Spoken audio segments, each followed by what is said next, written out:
In this video, we will talk about how to find the area of a rhombus. So let's check out this rhombus right here. Just as a reminder, a rhombus has 4 sides in which the length of each side is equal. So this side, this side, this side, this side, they all have the same length.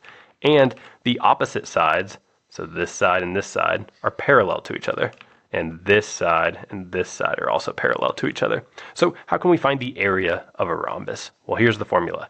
A is equal to 1/2 times diagonal 1 times diagonal 2.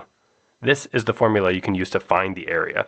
So diagonal 1 is simply the length from one vertex to the opposite vertex. So we could say here's diagonal 1, and then diagonal 2 is just the length of the other vertex to the other opposite vertex. So here's diagonal 2. And one nice property about these diagonals is that they bisect each other.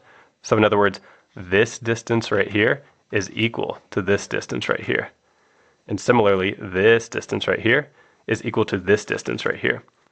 So let's say we're told that for this particular rhombus, this distance right here has a length of 4, and let's say this distance right here has a length of 7. How can we find the area of the rhombus knowing this? Well, if we know that this length is 4, then this length must also be 4. And similarly, if we know that this length is 7, then this length right here must also be 7. So what we can write is the area is equal to 1/2.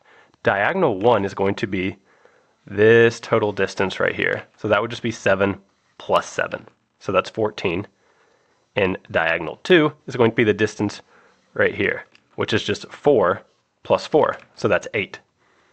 So let's see what we get. The area is equal to 1/2 times 14, that's 7. And then we have times 8. So 7 times 8, that's 56. And let's just say we're working in centimeters. So we'll say centimeters squared.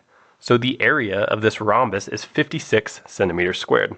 And you can use the same process to find the area of any rhombus. You simply need to know the length of both diagonals and plug them into this formula right here to find the area.